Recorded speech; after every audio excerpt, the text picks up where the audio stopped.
Alright, I've already taken this thing out of my Chevy 2500 and I've cleaned everything up. And the problem that I had was this snap ring right here. It would not release the stub shaft. I could not get this thing to release, so I had to take this apart. I had to separate it in the middle. I had to separate it in the middle like this. Now when you take this apart, you'll find, of course, you can't get to, you have to remove this cap. You have to remove the breather cap. And you can see there is a bolt in there. You have to remove that bolt. And the only way that you're going to get clearance is after you take that bolt out. The objective is to take a piece of reinforcing bar. Brass drift is not thin enough. So when you rotate this, after you remove that bolt, you can rotate this around over to this corner right here. And once you get it to this corner, you can take a flat screwdriver and you can put it in there and you can pry it over. You'll be able to pry that over enough to where you can kind of rotate this. You pry that over enough to where you could rotate this and you can get just enough clearance. You get just enough clearance. It is literally going to touch the gears right here.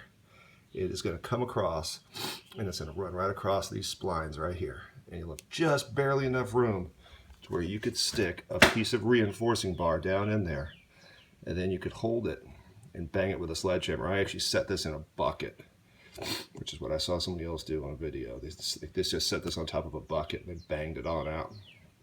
And once you bang it out, that stub shaft will come out with a broken clip and you can remove this thing.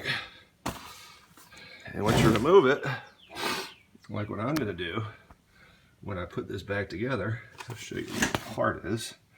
This piece right here, and this comes out.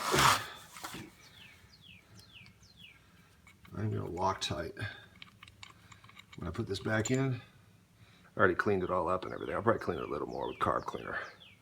Brake cleaner, I mean. I'm going to go ahead and Loctite this back in there, tighten it up.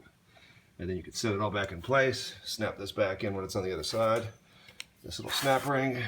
The only place I could find it was the dealership. They had it on, they have them on eBay, but it was easier to just go to the Chevy dealer. It was $4. It was about $4 I paid for this part.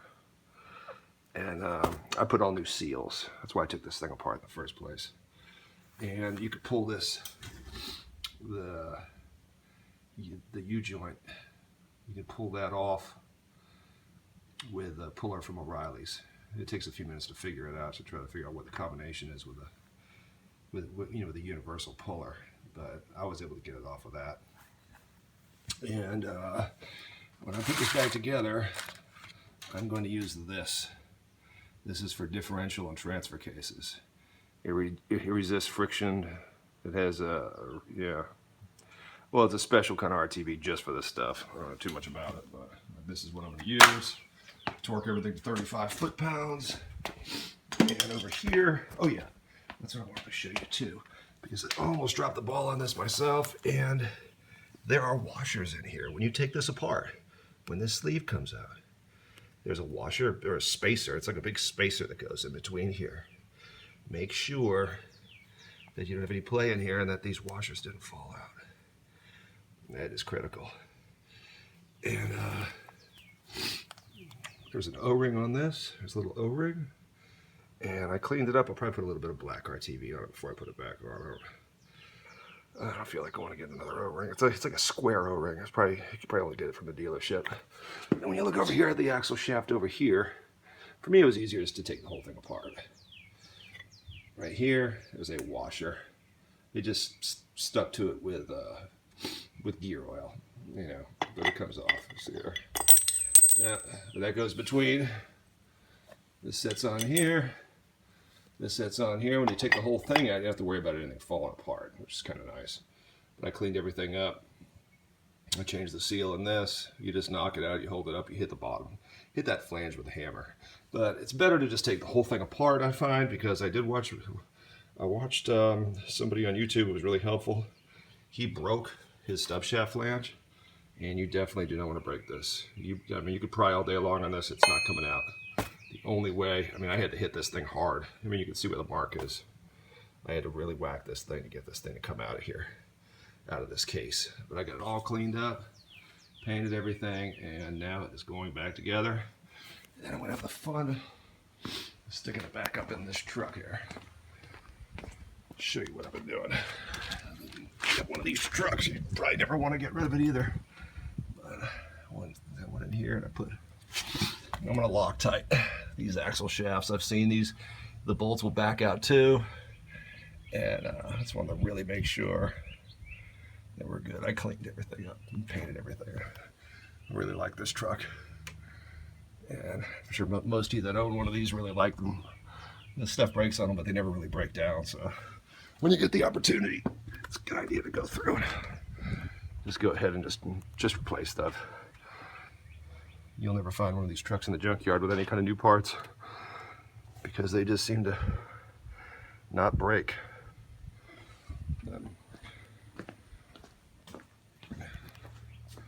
Let's see here.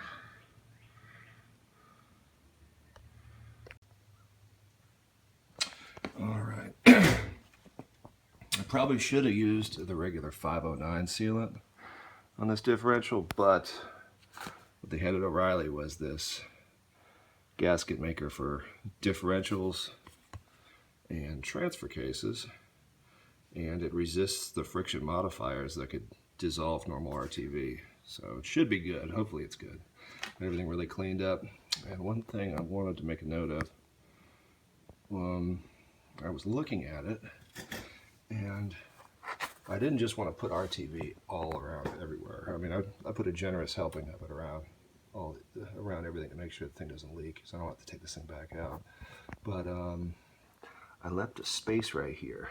Looks like the oil flows from up around the bearings.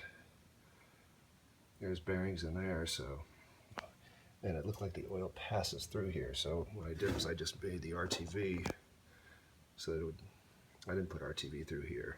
Originally I did, then I wiped it out. I thought, no, I think oil passes through there, so I'll leave that alone. So I think I've RTV everything up the best I can. Now I'm about to put this cover back on and torque everything down. All right. All right. Welcome back to Jeff's Garage. And I'm working on the IFS 9.25 GM truck front differential. And I got it all back together and torqued. Everything's all sealed up. Put this little cap back in and add a little tiny bit of that gray RTV to it. Same stuff I used in the diff cover and the axle shaft. And I put that back on. And I noticed when I had this thing, when I was installing the axle shaft, I must have damaged the seal. I probably should have put the stub shaft in before I flipped it over because something happened to this seal right here. And I am not going to put this back in the truck when it's like that. I'm going to take that seal and we'll get another one. At least I don't have to go through this again.